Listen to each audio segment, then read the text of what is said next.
السلام علیکم دوستو، اب دیکھ رہے ہیں انفوریز، اور آج ہم لے کر آئے ہیں ایک اور شاندار معلوماتی سفر۔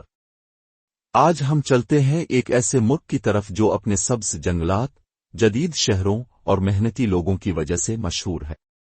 جی ہاں دوستو، ہم بات کر رہے ہیں ملیشیا کی۔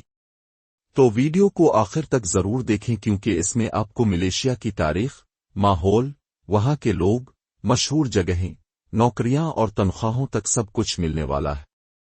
ملیشیا جنوب مشرقی ایشیا کا ایک خوبصورت ملک ہے جو دو حصوں میں بٹا ہوا ہے۔ ایک طرف ہے مغربی ملیشیا جہاں کوالالمپور اور پینینگ جیسے شہر ہیں، اور دوسری طرف ہے مشرقی ملیشیا جو بڑے جزیرے بورنیو پر واقع ہے۔ یہ ملک اپنی خوبصورتی اور تیز رفتار ترقی کی وجہ سے جانا جاتا ہے۔ ملیشیا کی تاریخ بڑی دلچسپ ہے۔ صدیوں پہلے یہاں مقامی قبائل رہتے تھے، پھر ہندو اور بدھ مت سلطنتوں نے حکومت کی۔ اس کے بعد مسلمان تاجروں کی آمد ہوئی اور اسلام تیزی سے پھیل گیا۔ 19ویں صدی میں برطانیہ نے اس پر قبضہ کر لیا، لیکن آزادی ملی 1957 میں۔ آج ملیشیا ایک جدید اور ترقی یافتہ ملک ہے جسے ایشیا کا ٹائیگر بھی کہا جاتا ہے۔ یہاں کا موسم زیادہ تر گرم اور نمی والا ہے، لیکن بارشیں بھی کافی ہوتی ہیں۔ ملک کا کلچر بہت رنگین ہے کیونکہ یہاں ملے، چینی اور بھارتی سب بڑی تعداد میں رہتے ہیں۔ اسی لیے یہاں کے کھانے بھی بہت متنوع ہیں۔ کبھی آپ کو بریانی اور نان ملیں گے، تو کبھی ساتھی اور سمندری کھانے۔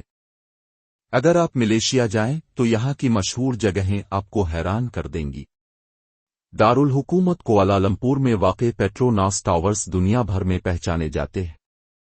پینینگ کا George Town UNESCO World Heritage site ہے جہاں پرانی عمارتیں اور کلچر ایک ساتھ نظر آتا ہے۔ لنکاوی آئی لینڈ اپنی حسین چز اور کیبل کار کے لیے مشہور ہے۔ مشرقی ملیشیا میں ماؤنٹ کنوبالو ہے جو پہاڑوں کے شوقین لوگوں کے لیے جنت ہے، اور بورنیو کے جنگلات دنیا بھر میں اپنی نایاب جانوروں کے لیے جانے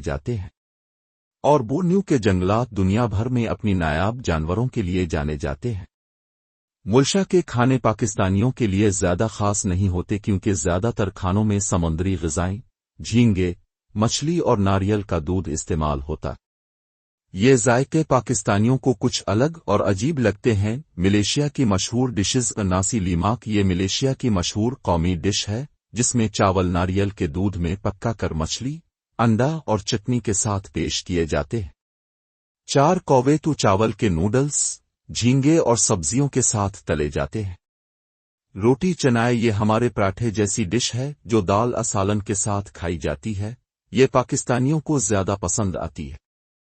ساتھی گوشت کے چھوٹے سیخ کباب جو مونگ پھلی کی چٹنی کے ساتھ دیے جاتے ہیں۔ لاکھ سے یہ نوڈلز اور مچھلی پر مشتمل ایک تیز مسالے والا سوپ ہے۔ پاکستانیوں کے لیے مشکل کیوں؟ کئی کھانوں میں سور کا گوشت شامل ہوتا ہے۔ ناریل کے دودھ والے سالن اور سمندری کھانے ہمارے ذائقے سے مختلف ہیں۔ پاکستانی زیادہ تر روٹی چنائے، چکن اور چاول والے کھانوں پر گزارا کرتے ہیں یا پھر پاکستانی / انڈین ریسٹورنٹ سے کھانا کھاتے ہیں جو تھوڑا مہنگا ہوتا۔ ملیشیا کے لوگ عام طور پر محنتی اور خوش اخلاق ہیں۔ دارالحکومت کوالالمپور ایک جدید شہر ہے۔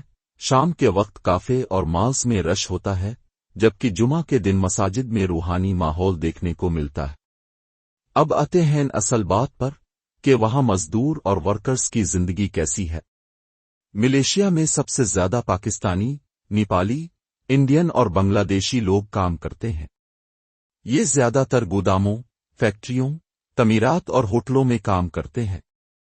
اگر کوئی عام گودام کا ورکر ہے تو اس کی اوسط تنخواہ تقریباً 1800 سے 2200 رنگٹ تک ہے۔ تعمیراتی کام کرنے والوں کو 2000 سے 2500 رنگٹ مل جاتے ہیں۔ ہوٹل اور ریسٹورنٹ میں ویٹر اور کچن ہیلپر کی تنخواہ 1500 سے 2000 رنگٹ کے قریب ہے، اور اگر ڈرائیونگ لائسنس ہو تو ڈرائیور 2500 سے 3000 رنگٹ تک کما لیتے ہیں۔ اضافی گھنٹے یا اوور ٹائم کرنے سے یہ کمائی مزید بڑھ جاتی ہے، اور کچھ لوگ مہینے کے آخر میں 3500 رنگٹ تک کما لیتے ہیں، جو پاکستانی کرنسی میں 2 لاکھ روپے سے بھی زیادہ ہے۔ لیکن ساتھ ہی اخراجات بھی ہیں۔